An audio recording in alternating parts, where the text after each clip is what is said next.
어떤 농부가 닭을 3마리 키우고 있었습니다. 손님이 찾아왔습니다. 닭 3마리 중에 한 마리를 잡아서 요리를 해야 합니다. 고민을 하다가 닭들에게 문제를 내어서 문제를 맞추지 못하는 닭을 잡아먹기로 했습니다. 첫 번째 닭에게 가서 질문합니다. 2 곱하기 5가 뭐지? 심각하게 닭은 고민하다가 10이라고 정답을 외쳤습니다. 두 번째 닭에게 가서 3 곱하기 7, 더 깊은 고민을 하다가 21이라는 정답을 내었습니다. 세 번째 닭에게 가서 질문했습니다. 365 곱하기 7 나누기 2는 뭐지? 라고 물으니 닭은 잠시 고민하고 이렇게 주인에게 대답합니다. 주인님, 물 끓이십시오.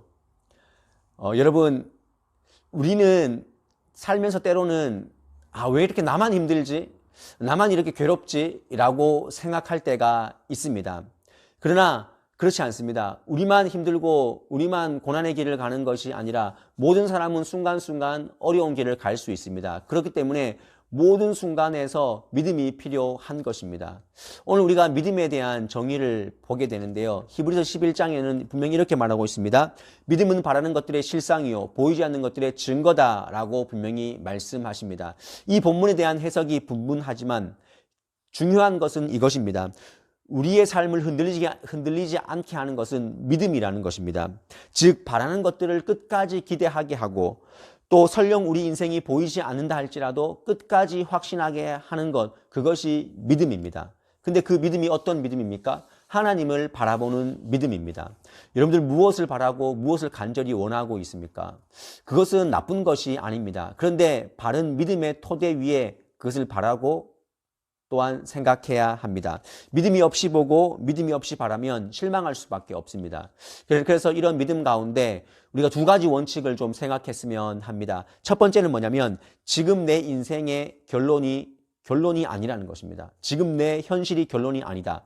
우리는 이 함정에 자꾸 빠지게 됩니다. 지금 내 모습을 보면서 내 인생의 결론을 내려고 합니다. 그것은 인과응보적인 그런 인생관입니다. 세상 사람과 똑같습니다. 내가 지금 이렇게 살았으니까 그렇게 될 것이다. 그런데 성경에 많은 인물들은 그렇게 살았기 때문에 그렇게 된 사람이 없습니다. 그렇게 살았을지라도 하나님이 역전시켜 주시고 회복시켜 주셨습니다. 모세도 그랬고 베드로도 그랬고 심지어 다윗도 그러했습니다.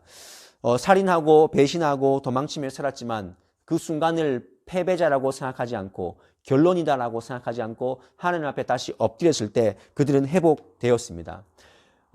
스스로 우리가 결론을 내면 안 됩니다. 결론은 하나님이 쥐고 있습니다. 그렇게 본다면 우리가 지금 잘 나간다고 생각하는 분들이 있다면 그분들은 겸손하셔야 합니다. 그것이 결론이 아닐 수 있습니다. 주도권은 하나님이 쥐고 계시기 때문입니다.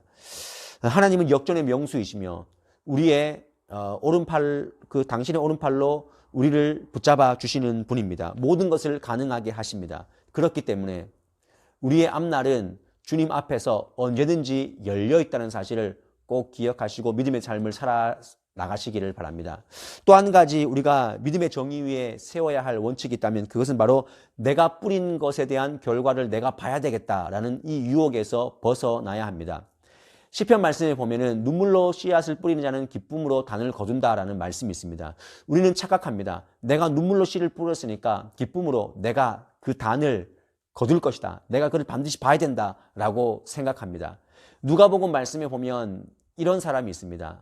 한 부자가 그해 소출이 너무 많아서 그 좁은 곡간을 다시 헐고 크게 지어서 그곳에다가 곡식을 넣어놓고 한 해 동안 떵떵거리며 살 것이다 라고 생각을 합니다. 그때 하나님께서 그 밤에 그 부자에게 가서 이렇게 말씀하십니다. 오늘 밤에 내가 네 영혼을 도로 가져가면 네가 준비한 이 모든 것이 누구의 것이 되겠느냐라는 질문을 하십니다. 아마 그 부자는 그 질문 앞에 내가 뿌린 것에 대해서 내가 그 결과를 보지 못할 수도 있겠구나라는 마음으로 다시 한번 겸손한 삶을 살았을 것입니다. 맞습니다. 우리가 내린 그 어떤 과정들, 우리가 뿌린 그 과정들, 거기에 대해서 내가 결과를 봐야 되겠다라는 그 욕심이 생기는 순간부터 우리는 하나님의 것을 인정하지 못하게 됩니다. 그것은 내 것이 되는 것입니다. 그것은 굉장히 큰 착각이 되는 것입니다. 내가 뿌리더라도 내가 그 결과를 보지 못할 수 있습니다. 내 후대에 볼 수 있고 다른 누군가가 볼 수 있는 것입니다. 중요한 것은 우리는 뿌리면 주님이 어떤 방식으로든 거두신다는 것입니다. 여러분 지금 믿음으로 최선을 다해 살아가십니까? 그 최선은 믿음 안에 있어야 합니다. 오늘 하루가 하나님께서 나와 함께 하시고 나를 다루시는 때임을 기억한다면 우리는 지금 내 결과에 대해서 좀 불만족하더라도 다시 일어설 수 있습니다. 하나님이 우리를 쓰시기 때문에. 그리고 내가 지금 열심히 뿌리는 것에 대해서 내가 결과를 보지 못할 수 있지만 믿음으로 뿌린다면 그 모든 결과는 하나님의 결과가 되는 것입니다. 이것이 믿음입니다. 여러분 오늘 다시 한번 내 생각과 내 결론보다 더 위대하게 더 스펙타클하게 우리의 인생을 이끌어 가시는 하나님을 바라볼 수 있는 저와 여러분의 삶이 될 수 있기를 주님의 이름으로 간절히 축복합니다.